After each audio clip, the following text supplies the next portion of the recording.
Good morning, ladies and gentlemen. Welcome to the Catalyst webinar series presented by the Education Committee for the Southern California PGA. The Catalyst webinar series is a bi-weekly educational platform for creating success and change in your club and career. We are very proud and excited to welcome Mr. John Easterbrook, Jr., Chief Membership Officer for the PGA of America. Mr. Easterbrook joined the PGA of America in January of 2017 as our association's first ever Chief Membership Officer. He directs the core PGA member-focused areas of the association, including PGA Career Services, Education, Member Services, and Section Business Operations. In addition to that, he also oversees PGA Golf Properties, which includes PGA Golf Club in Port St. Lucie, Florida, Valhalla Golf Club in Louisville, Kentucky, and PGA Frisco. Mr. Easterbrook, good morning. Welcome to the Catalyst webinar series. How are you, sir? I'm doing great. Thanks for having me, John. Good morning, everybody. You just want me to take it from here, John? Indeed. All right. Well, thank you all for getting up 8 o'clock in the morning. I know even for golf, us golf professionals can be early sometimes to sit and listen to somebody. I had my partner at Troon when I did this he wouldn't let anybody speak over 20 minutes. And I did a lot of research on, public speaking, and it's the old 20-minute rule for public speaking that, nobody ever remembers 3 points anyway. So get your points across in the first 20 minutes, and life's, too busy and confusing for people to stay focused. And when you can't see me, and I can't see you, it's not that engaging. So, when John called me and said, will you do this? I thought I had a partner, and I thought we were going to go 40, 45 minutes together. And so I'm going to take all that I've learned to speak for 20 minutes and try to extend it to maybe 30 or 35. But hopefully I can keep you engaged, and hopefully, you will remember 3 points. But if you remember 1 point, in some of the things that I'm talking about today, that's good enough for me. I just think it's leadership. I've spent my whole life learning and understanding and changing leadership philosophy. And whether you sit at a private club, a public facility, a resort, if you're an assistant, you're a head pro, or you're a GM on the phone, and unfortunately I don't have the list of who's on the phone. I know how many are on, but I just think, that leadership in all facets is important. So hopefully you get something out of what I'm going to talk about today. And you do, like I said, take away more than 3 points. So, I call it Who's Got the Wheel. It's just something that I've done for a while. Obviously, in today's world, the end answer of that is, the employees and the customers have the wheel, and we as leaders just need to adapt and make sure that we are ahead of the game. So let's see if this, why is that not working? Okay, there we go. I know what I'm doing now. So I start all my speeches and the things that I deal with our mission, and it's to serve the members and grow our game. And to me, this is leadership at the 50,000 foot level. All of us as PGA members and professionals should be, serving our businesses, whatever that means. Our members, when you think about serving our members, that's the PGA's mission, but it's also our mission as PGA professionals. We should serve the people that we need to serve. We should get up every day and understand what we can do to make their lives better. And obviously, every single one of us on this phone call need to be growing this amazing game.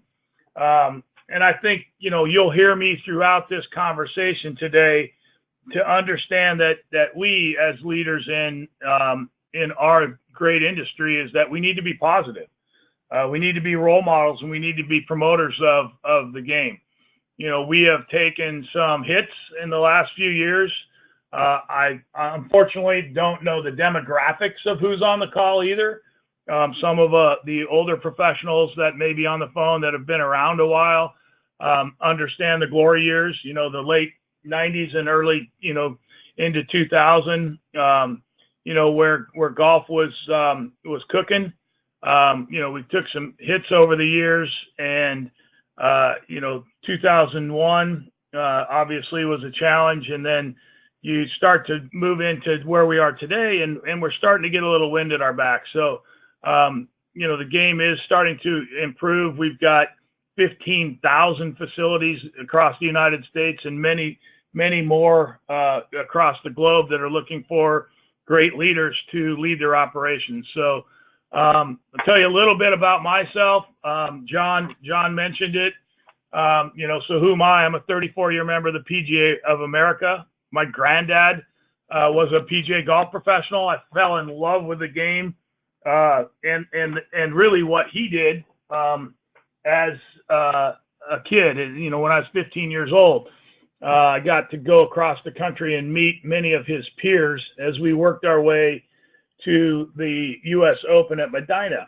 And, I got to meet some legendary Hall of Fame golf professionals along the way. And at 15 years old, I was very impressionable. And we hear a lot of terms, and we're going to talk about this a little bit later, about the importance of mentorship and the importance of positive role models.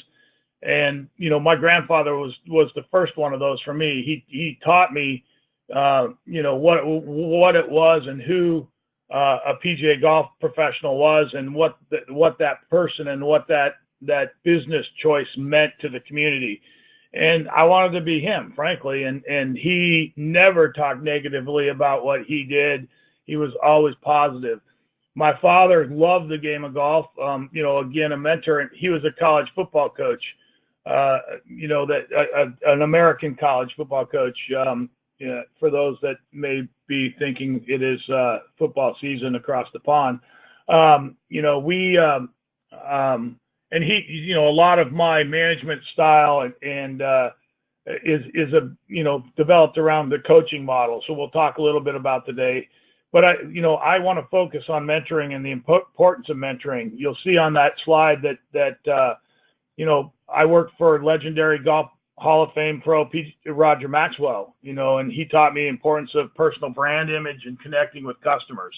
So along the way in each of these places, I worked for Bill Marriott, and he taught me the importance of consistency of delivery of your of what you do, and you're part of a team and you're part of a global brand. As I worked at Fossil Creek and that was part of the Marriott system. At Hyatt, I incredible leaders in Hartley Leonard and Victor Lopez, and they taught me, and I think this today is probably the most important thing any leader can do, and that's surround yourself with A players. I had some people tell me along the way, and I know HR doesn't like when you say this, but you hire very slowly and fire very fastly, or very fast. You got to surround yourself with A players today. You got to surround yourself with people who have that same passion that you all have. The other thing you need to do with these folks is reward and celebrate their success.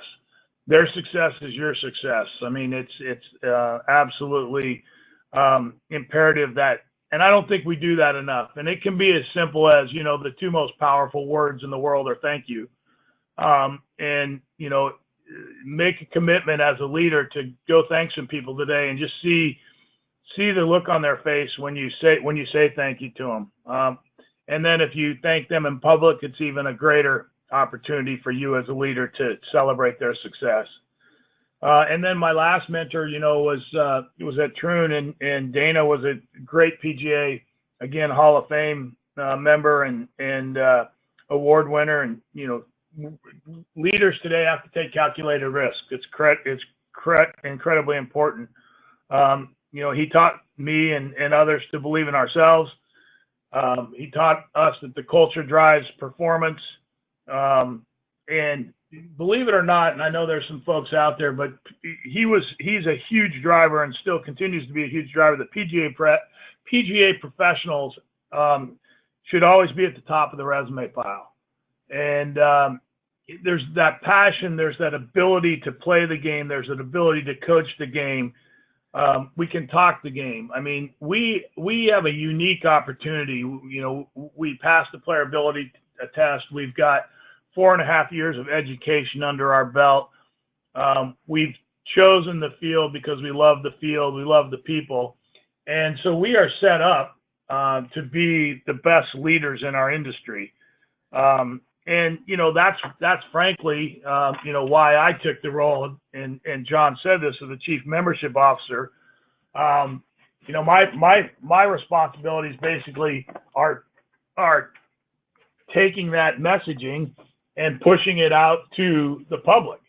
And we've started to do that, is that, you know, we're trying to make a positive difference in our every PGA member's lives. And so when you think about what's available for us and what's available to the employers, it's, you know, education and lifelong learning. That to me is the best in the business. And we just have to tell that story to employers.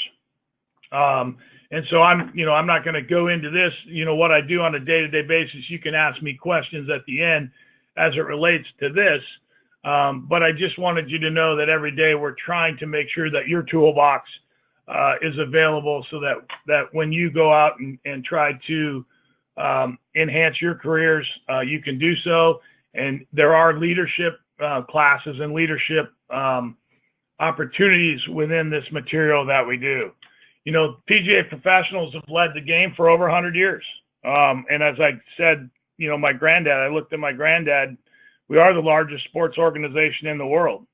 You know, we continue to need to be, we are focused here on, you know, giving you the opportunities on the phone to sit at the most significant seat at the table, whatever that table is, whether you're sitting in a boardroom, whether you're sitting in a city council meeting, whatever those opportunities are for you. You are the golf expert.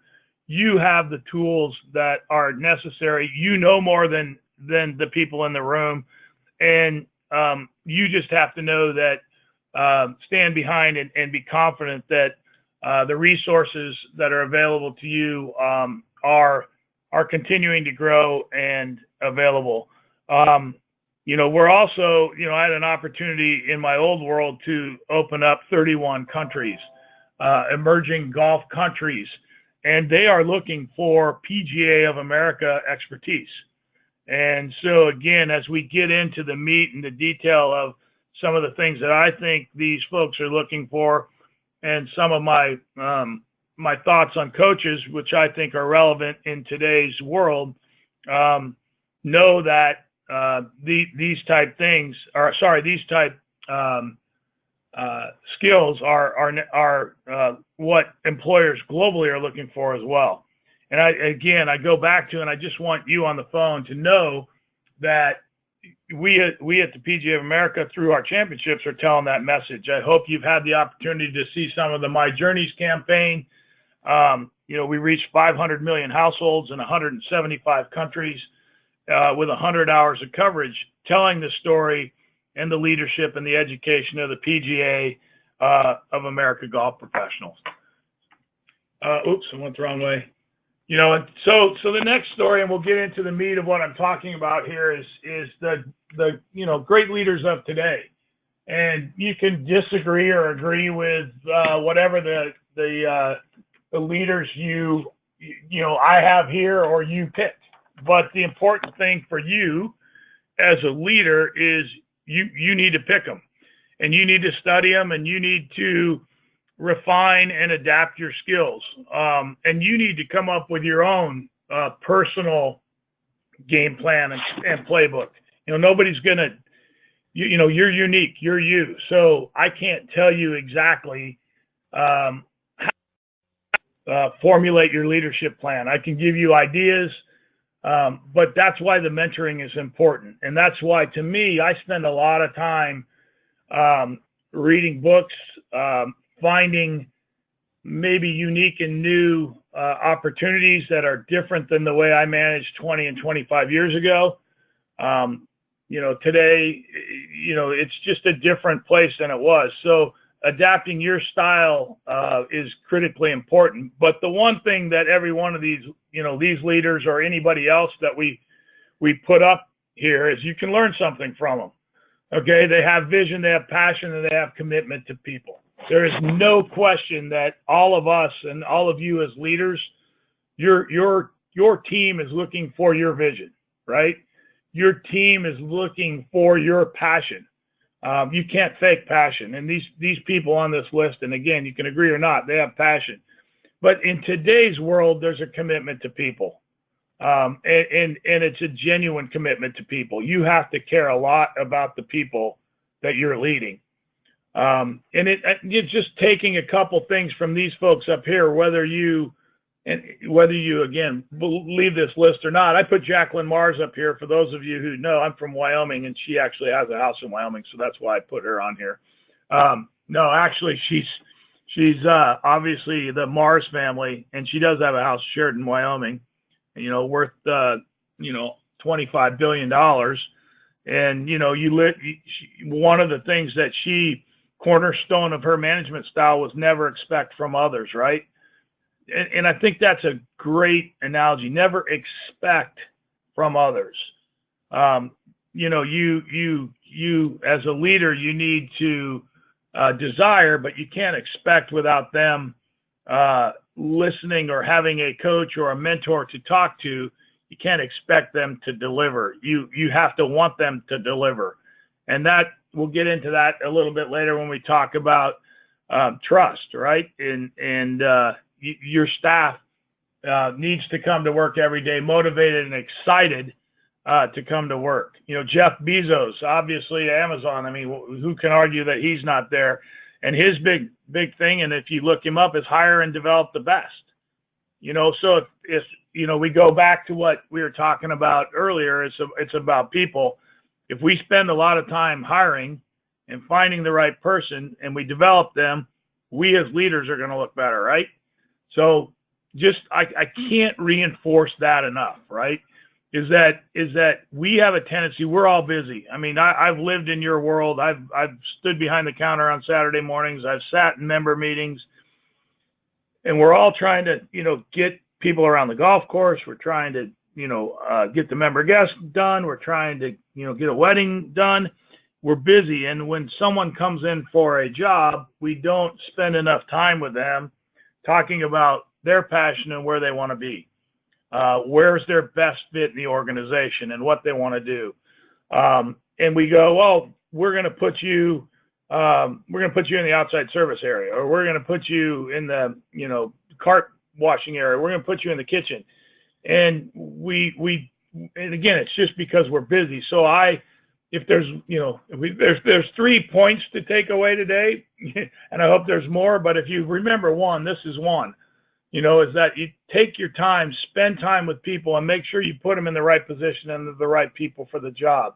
If you're just trying to fill up an opening, that's what's going to happen. You're just going to fill an opening. So, that's critically important for you. And Phil Knight said the same thing. Hire smart. That's one of his things. Jim Walton was take care of your people. All these things are critically important. And one thing that ties all this together, as I'm talking about, is Jim Walton of Walmart, who was there when there was one store, and now we all know the Walmart story, is, let people follow their passion. And if you let them follow their passion, the money will come, right? To me, that's tremendous advice. I mean, for those of you on the phone who've traveled, you walk into a hotel and you get to the front desk, and there's a scripted person standing there that says, "Mr. Easterbrook, welcome to where today, and we're so happy to have you." And they're on their phone. It's just scripted. Or they're looking down. They're not, or you get off the elevator and they have a great day today, and you're like, I just got off. This is the third time you've told me that in the last 1 minute. Because that's what the SOP said. It said every time someone gets off the elevator, have a great day today, versus have a great day today, Mr. Easterbrook. Nice to see you. Did you leave something? This is the third time I've seen you in the last 2 minutes. It's genuine, and that's the thing. To me, we're in the hospitality business, we're in the people business, and we need to find people who have a passion for the people business. So hire smart, hire slow, and get rid of your dead weight fast. So the last thing that these leaders here have in common are, the collaborative style, right? In today's workforce, I think this is critically important. I think this has changed in the 25 to 30 years I have been leading people. So if you think about generational workforce, this has changed a lot. We used to be able to tell people what to do. We were the leaders. We were the boss. Today, boss is a bad word. It's about, leading, and it's about getting people to do what you'd like them to do, but it's got to be their way, and they got to feel like they're part of the process and they're part of the collaboration of what's going on. So I think, to me, that's the biggest thing in change in the last few years, is that if you're not, making it their idea and involving them in the process, problem solve, budgets, whatever it is that you're working on, if you're not a collaborative manager, you're probably going to fail in today's day and age. They do this because I'm the boss type style just doesn't work anymore. As we move through, to the next slide, self-managing, these are the things as I have read books, and it's more than the 10 people that I had listed on that slide there. But these are the things that they expect in your leaders or in their leaders. And I think these are not only traits of great leaders, but they're things that you should expect out of your management team or your supervising team, or when you're talking to the hourly associates in the next generation of leaders for our industry. These are the things that today's iconic leaders are looking for. And self-managing is easy. I mean, to me, that it's critically important that it's hard to manage others if you don't manage yourself. One of the books that I'm reading right now is about emotional intelligence. I'm actually looking around my office to see if I can find it, because I would tell you exactly what it's called.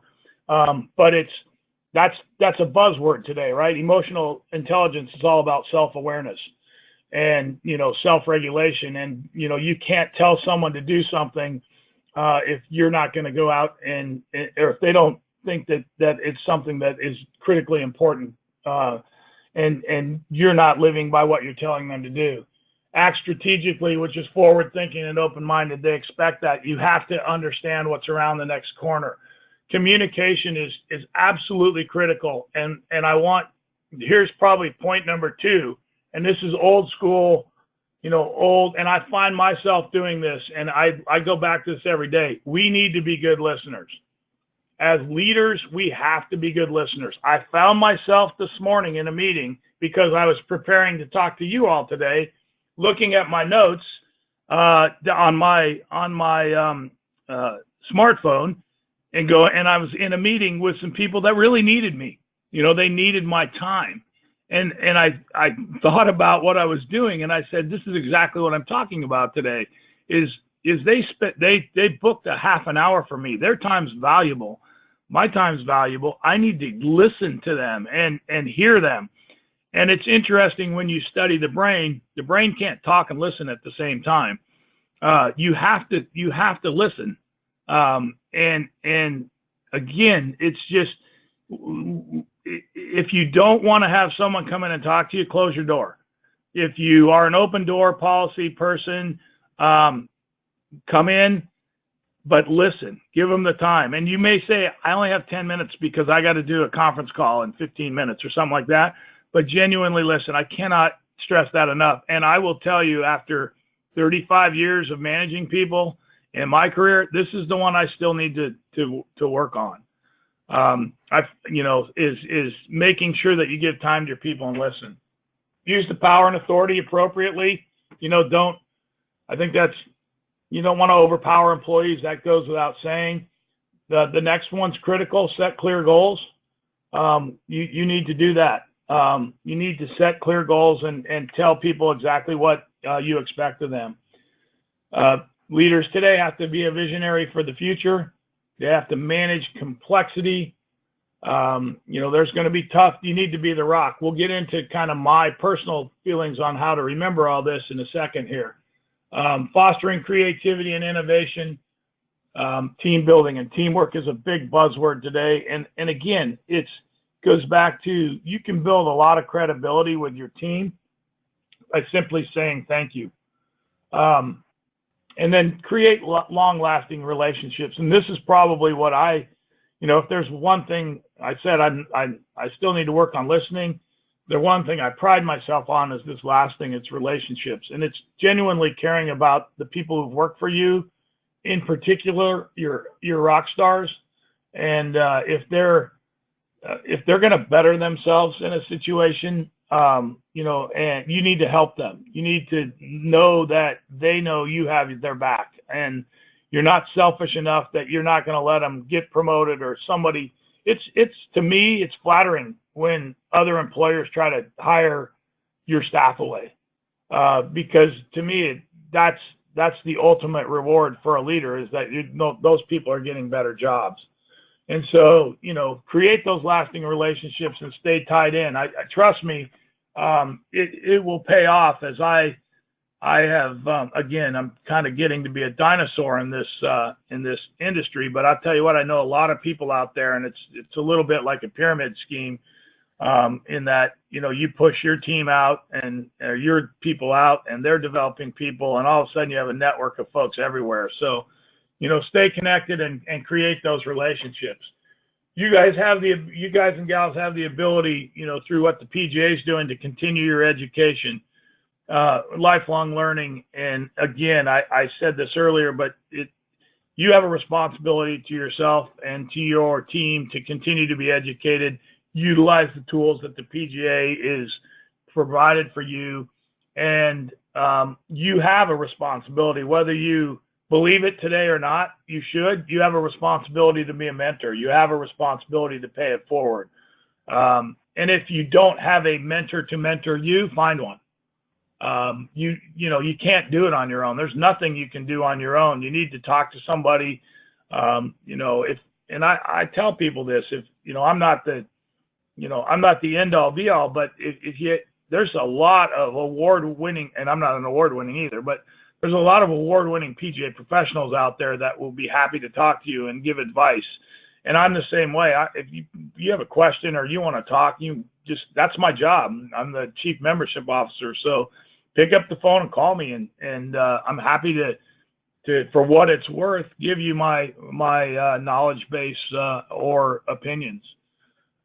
This is just the actual, definition of a goal. And the only reason I kind of put this up here is another, for those of you like me who like to study and who like to try new things, they're down on the bottom. It says an effective leader who knows their team's members' strengths, weaknesses, and motivations. And I'm a huge promoter of Strength Finders.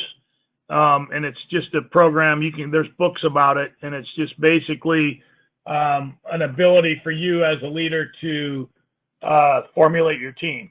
And again, going back to my father being a college football coach, he reminded me all the time, hey, John, you were a quarterback, but you weren't anything without left tackle.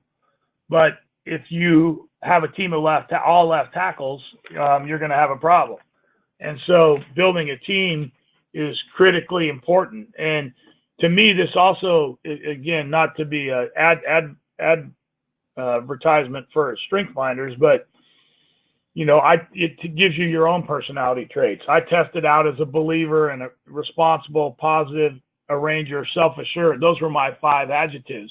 And if you think about, those people, if you had 5 team members that, are all believers, and all positive, and you didn't have anybody ever say, the negative side of things, that could be a problem. If we were all arrangers, which arrangers are planners and, wanting to make sure that things are done correctly, if you had a team of all of those people, we'd all kill each other because everybody would be wanting to arrange it the way they wanted to arrange things. So it gives you an ability to know who you are, where your strengths and weaknesses are. You wouldn't want to have 5 competitive people, as to do something. You would want to have a little bit of an offset. So it's an opportunity for you to and even if you don't implement it, it's a great opportunity to understand how to coach and lead others. And everybody's not, as I said earlier, everybody's not you. And some people need a carrot and some people need a stick. And this is an opportunity for you as a leader to understand and assess what your team needs. On this next slide, it's building relationships, as I said, providing the leadership's about providing the assessment. This is right out of Forbes. It's our jobs to support and encourage, and it's our jobs to drive results. So how do we do that? My focus has always been on the great coaches. And again, I go back to, because I think it coaching resonates more today than it did, 20 years ago. And you'll see my two, I would say, they are mentors in the sense that, I've read a lot of material about them in Wooden and Lombardi. I've never had an opportunity to speak to them in person, but they shape my leadership culture. And again, you can say, well, your father was a coach, and but I do believe that coaching today is what leadership is all about. And you think about some of the things that are on this list, and find the coaches that you want. Find the coaches that made a difference to you. But these folks here, and I'll just touch on a couple. I mean, Pat Summitt's big thing. If you look up Pat Summitt, arguably the greatest women's coach of all time, is, her thing was, I can't do it for you. And I think we sometimes as leaders, we have a tendency to think if Joey's not getting this done, I'm just going to step in and do it for him. You have to teach. Leaders have to teach, and if people fail, you've got to use those opportunities as a platform for growth and platform to get better. And that's not going in and doing it for them. And I think that's, in today's world, employees want to feel empowered. And as I said earlier, they want to feel part of the process. And if we step in as leaders, sure, we know how to do it. That's why we're a leader. That's why we got promoted. But if we go in and do it, the employee's just going to feel like, they're not part of it anymore. So, I think that's important. And that's something, from Pat that we all can learn from. Eddie Robinson, at Grambling is, I think if you read his stories or watch a movie, and, he was about genuinely caring for his team. Every time a player stepped on the team for him or on the field for him, they knew Eddie had their back. And I think that's at the core of leadership, is if your team knows you have their back, they're going to perform for you. And you can't fake it. You absolutely can't fake it. People will know if you care about them, and people will know if you don't care about them. So again, that's just something to me, that is fundamental. And that, one of the things that he says, if you believe you can, and if you believe you can't, you won't. And we've all heard that before, but those are the things that these leaders do. And John Wooden, to me, you think about the greatness, and some of you are on the phone, maybe haven't studied John Wooden, but he was all about humility and personal awareness, right? He had the greatest teams of all time, and arguably could be one of the greatest leaders of all time, but he was focused on when his team left the bench, all the trash was picked up. His team, looked the part, represented the brand, and, he was, he left it better. Every single time UCLA showed up, they left it better than they found it. And again, that's a fundamental core to leadership, leaving it better than we found it. And I think even if you're 28-year-old on this call and just getting into management, you can learn from, some of these leaders. The last thing, Coach K, and I think he's been brilliant at this, is his ability to adapt. You think about change, and I think today's leaders, the last thing we can say is well, we've always done it that way. That's, if we're using that as an excuse, we're not listening to our team and we're not listening to our customer. We've got to be able to change, especially in today's environment. So, I just think, for all of these, you have an ability, again, pick your coaches, pick who you want to study, but formulate your opinions and your leadership style around the folks that you think have moved the needle. We're all leaders in the golf industry, right? We chose this industry. I think you as leaders in golf, you're leaders in your community. Many of you lead your families, and I think at times, sometimes we forget about us. We forget about you. We forget about me. And I'm talking about, your PGA golf professionals, and the wonderful thing about PGA golf professionals is their passion for others. And they truly care. And at times, we get busy and we don't, take time to focus on us. And this would be another point that I think, if you take away from today, is keep your resume current.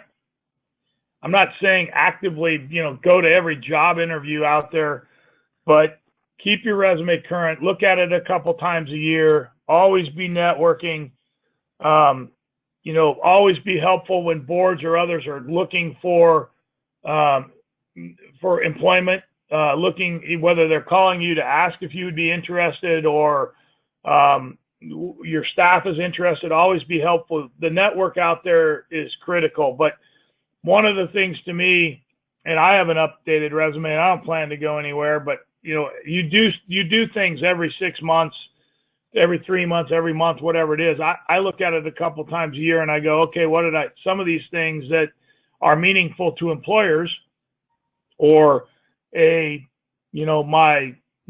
top line sales changed, or I had a new responsibility, it's top of mind. We do it, but we don't change our resume. And then all of a sudden, 3 years down the road, there's an opportunity that you would like to look at. The employers are ready to make a move, or the board's ready to make a move.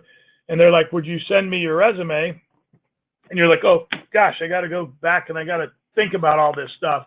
And so it's easy. Just keep it updated and keep it, on a file and on a disk, and a couple of times a year, take a look at it. You can update it in Career Links. Again, a great resource for you all out there is our career consultants. Utilize them. If you need help, on resume building, talk to Kathy Grayson, who's one of our career consultants. So, but I just, again, if there's another point to me is keep that resume current. Now, here's my fundamental, and what you could tell I was going to get to this slide. This is what my personal foundation for leadership has been pulled together over the last 15 years. These words actually came from a survey I did of some of the leaders across the world. And I kind of just obviously manipulated them to come up with better coaches, which allows me to talk, without notes, frankly, when I talk about this. And this speech alone can be, an hour if I wanted it to be an hour. But, this is to me the foundation of my leadership style. And, so you can see it obviously spells better coaches, but we start with build.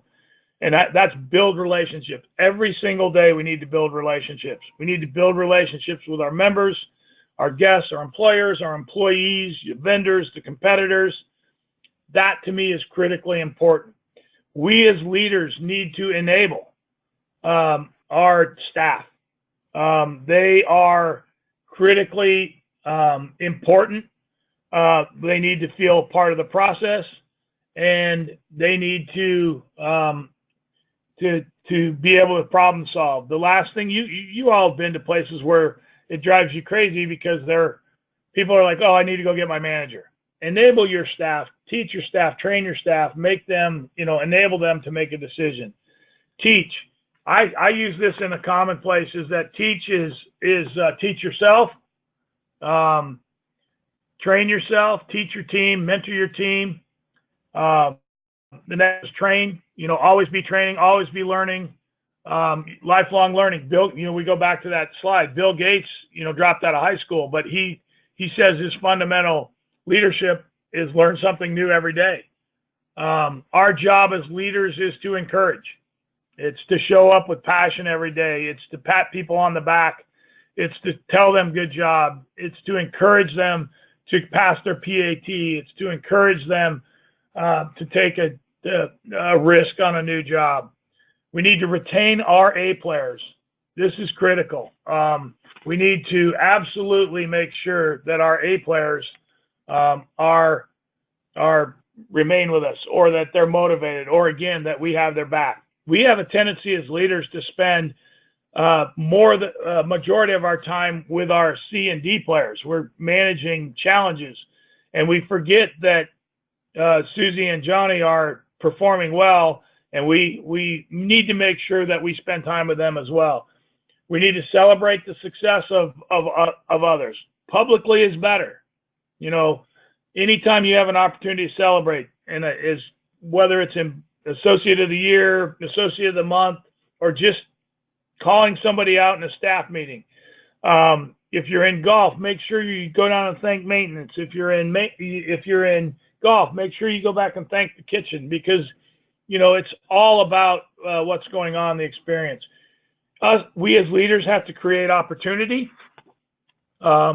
That opportunity, we have to promote opportunity, whether that's at your facility or at the next facility. It's important to be a facilitator of opportunity. We talked about adaptability. You have to be able to change. We talked about compassion. You can't fake compassion. They have to know you genuinely care, and they have to trust you before they're going to do anything. I mean, one of my favorite quotes is people don't care how much you know until they know how much you care.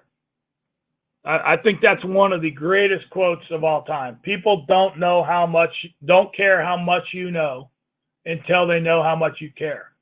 They simply could care less if you don't care about them. It's our job as leaders to provide the hope for a positive future. As I said, everybody in the golf industry, it's our responsibility to be positive, tell the next generation of leaders how great, our industry is, and how wonderful it would be to work in the industry. You need to be able to excite your team. Can't show up in a bad mood. You need to show excitement. And again, I don't close my office door very often. If I do, it's because I might have something that has created a conflict for the day, but I try not to let my team see that. And then you have to be the rock of stability. Your team has to know that you're going to be able to steady the ship. You're the captain of the ship. You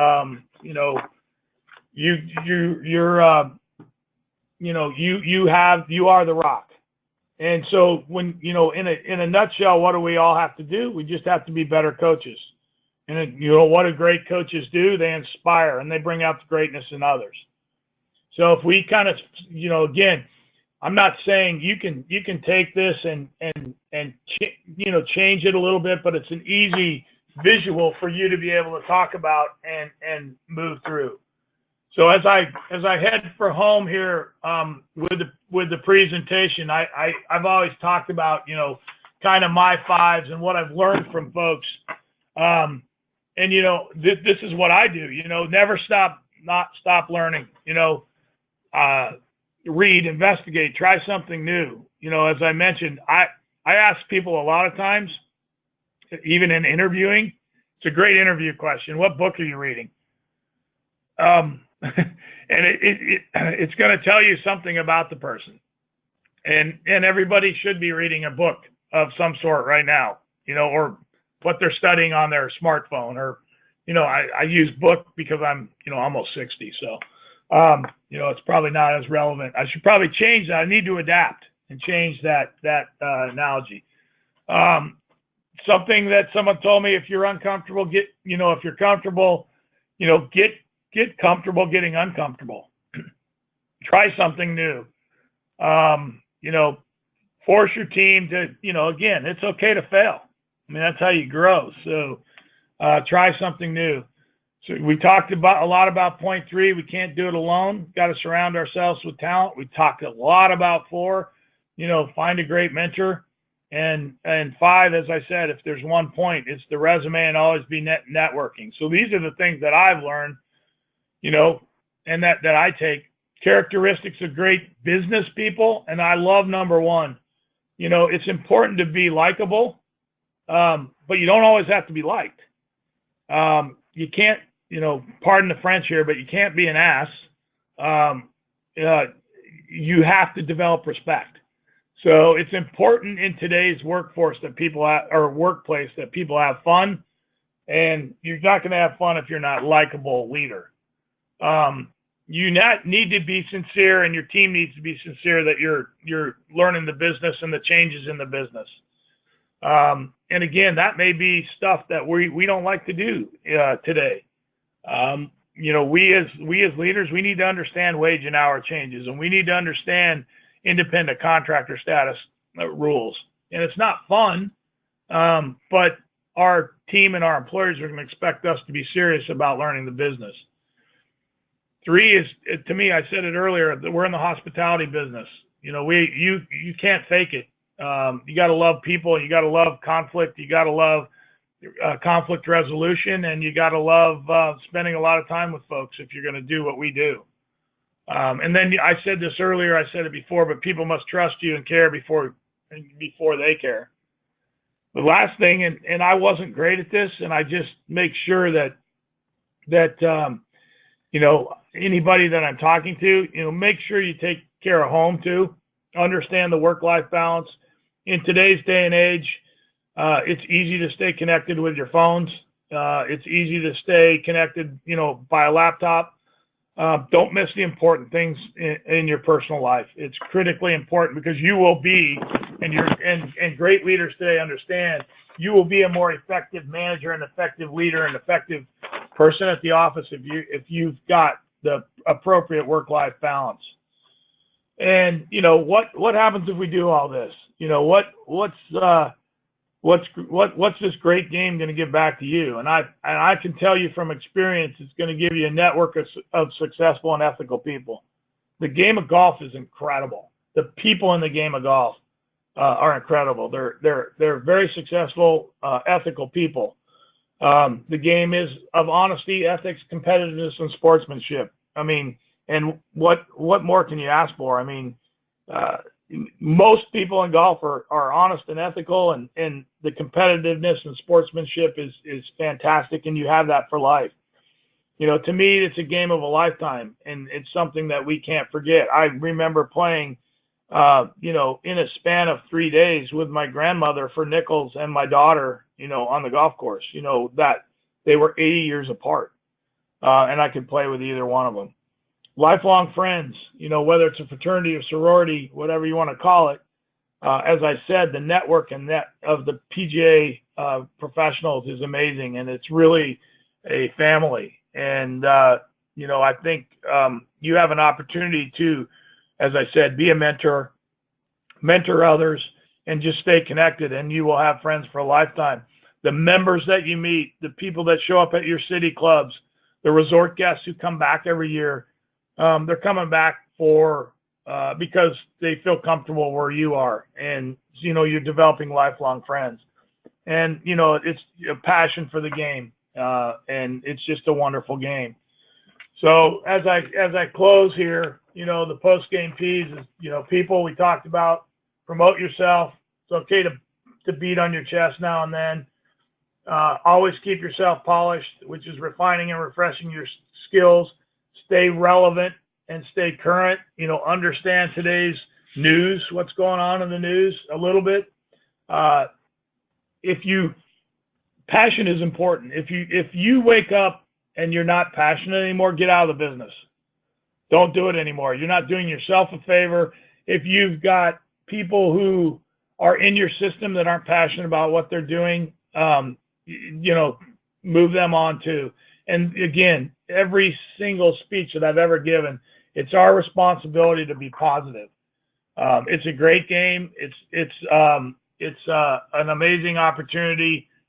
And so as I close here, I refresh that maybe there's one of these 8 things that I wrote down that you remember for the 3 points, and that none of you are actually sleeping. I think I'm basically right at about my time limit, and I think we wanted to open up for 5 or 10 minutes for questions. So I want to thank you all for your opportunity to chat today. I hope it didn't feel too rushed, and I hope it didn't feel too boring. So again, thanks for getting up early and spending some time with me. And John, thank you for including me. Thank you, Mr. Easterbrook. Phenomenal, truly phenomenal. We do have some questions that have come in from the field here. Holly Kennedy. Many of us are hiring millennials. This is a great question. Many of us are hiring millennials for minimum wage operations positions. This demographic seems to have a mindset that tends toward entitlement and short attention spans. Do you have any specific strategies on how to connect and inspire this group of young employees? Because I certainly see that on my end as well with that demographic. Yeah, it's a fantastic question, right? And it's one that we get quite a bit. And it goes back to passion, right? Is that all you can do is tell your story. And you can say, this is a great industry. This is what golf will give to you if you stay in this industry. The people that you're going to meet here at the club are the movers and shakers in the city, wherever that is. Even if you don't want to be in business, and you want to meet the right people. These are the people that are the successful folks in town, and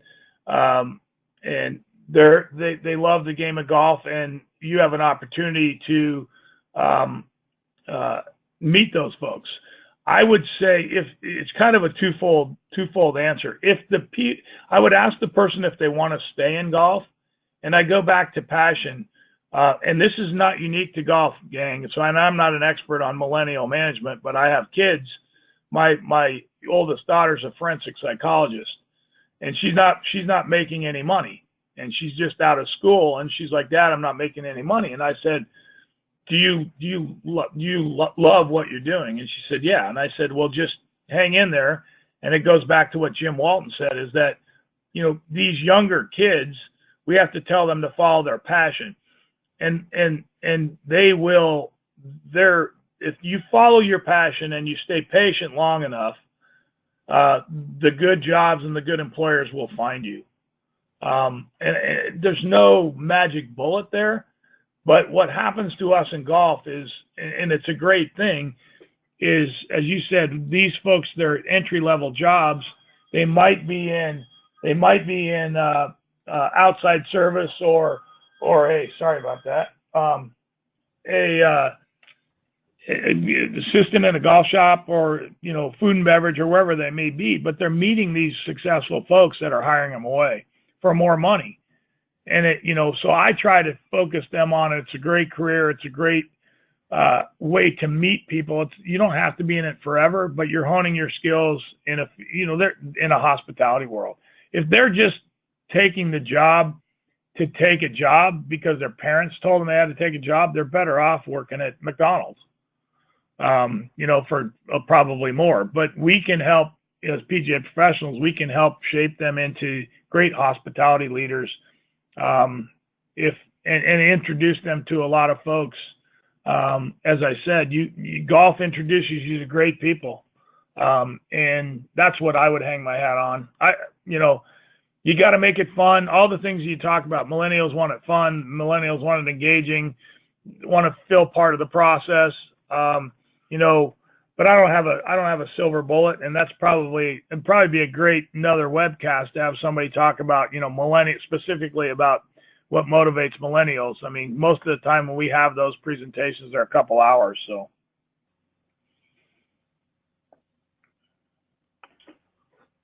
Thank you, sir.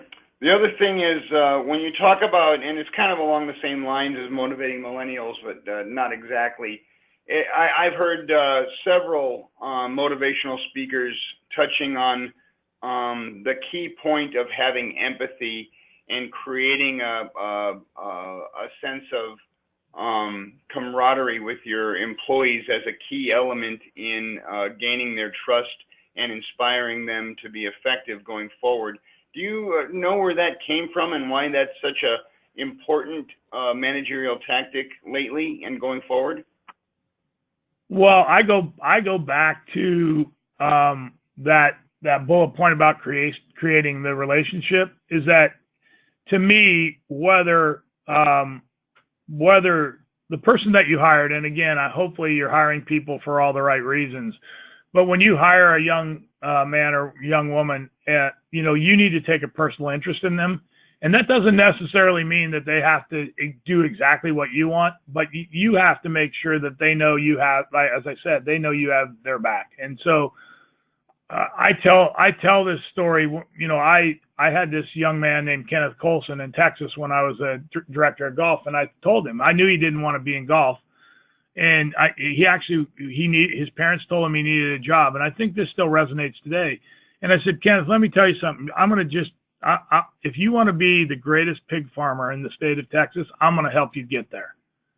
And that resonated with this kid. And he was like one of the greatest workers. He never got in the golf business, but he was one of the greatest workers that I probably ever had. He picked the range better than anybody ever picked the range because he didn't care about going out to play golf. But he knew I had his back. He knew that I would go to bat for him, or I'd make that phone call for him, or if he needed a scholarship opportunity, or he needed an introduction somewhere. And that, to me, is that connection that's important to these kids today. They don't have that personal interaction. And again, I'm not a motivational speaker, and B, I'm not an expert in this, but they're on their phones and they don't have that personal connection. They might have it with their parents, but they're looking for someone to be their mentor. And if you do that, you're gonna hook them for life. You really will. And I truly believe that. And so, and I truly believe that thank you goes a long way. If everyone hangs up the phone today and walks through their operation and tells some people thank you, you look at their face. And some of you may do it, but some of you may not. And you just randomly thank some people for what they've done, people are going to go, holy crap, what happened? And that's just that connection with people, and that's just genuinely caring. And you got to want to do it. Like I said, you can't fake it, but that to me, young kids are, and I get yelled at by HR when I call them kids because those are actually goats, but young people are looking for that mentorship, and whether that, you just have to let them know that you're there for them. That's my advice.